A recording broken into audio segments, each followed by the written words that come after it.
La première ligne de la finale Superbike est occupée par Sébastien Gimbert, auteur d'une super pole de folie, suivi d'Erwan Nigon, lui aussi sur BMW S1000RR. Grégory Leblanc sur la Kawasaki ZX-10R et David Muscat sur sa Ducati 1198 très véloce ce week-end. Le vieux renard est en forme, ravi des nouveaux réglages de sa moto.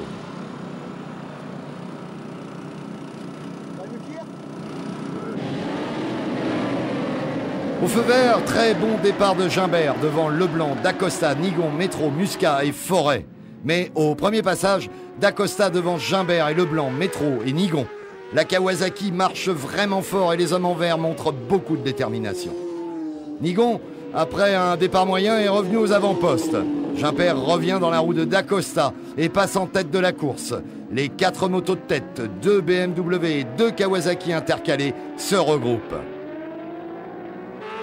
Leblanc est passé par Nigon en bout de ligne droite qui fond sur Dacosta. Muscat, quant à lui, fait une course superbe en 5e position.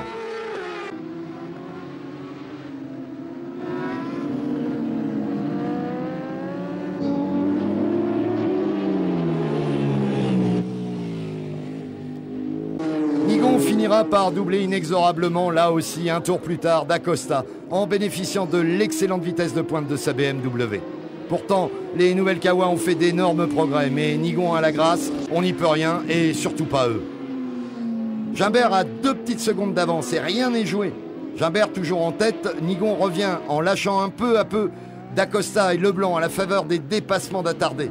Nigon remonte sérieusement, mais à 3 tours du drapeau à damier, un drapeau rouge pour une chute de Majid Idress interrompt les débats.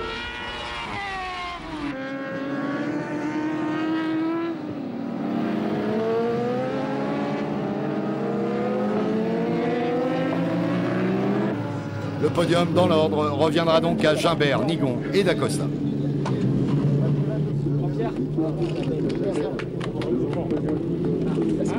Ça a roulé très vite.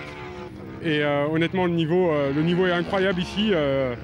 Franchement, ça fait plaisir aussi de se battre avec Julien, qui est un super pilote. En début de course, on s'est fait des beaux dépassements tous les deux et c'est vraiment sympa. Voilà, ça a été une course difficile pour moi parce que j'ai rapidement pris la tête. Et après de mettre le rythme, de mettre le rythme en course, c'est pas évident. Il faut vraiment bien ressentir sa moto. C'est ce que j'ai essayé de faire le mieux possible. Pas commettre d'erreurs, essayer d'être le plus régulier possible. Et puis voilà, maintenant je suis prêt pour celle de cet après-midi. Au feu vert de la 2e manche du dimanche après-midi, Gimbert fait le hold shot devant Dacosta, Nigon, Leblanc, Forêt, Napoléon et Muscat. Le rythme est déjà très vite, on sent Gimbert en forme, mais c'est Dacosta qui, une nouvelle fois, va prendre la tête dès le 2e tour. Le scénario de la première manche va-t-il se rejouer? Pratiquement en fait, avec un David Muscat qui embarque en 5e position dans le bon paquet. Ce groupe va rapidement s'éloigner du peloton et on va assister à une belle bagarre entre les équipes Kawasaki, BMW et Ducati. Nigon passe Gimbert et lance la chasse au bonhomme vert pour prendre les commandes de la course dès le 7e tour.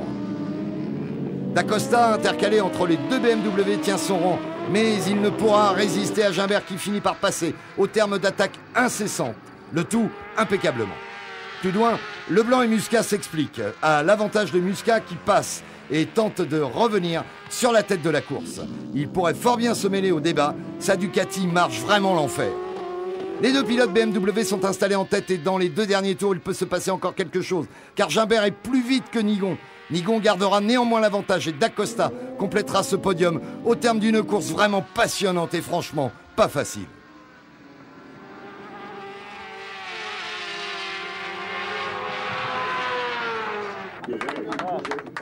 T'as vu là l'arrivée, ce que ça a fait?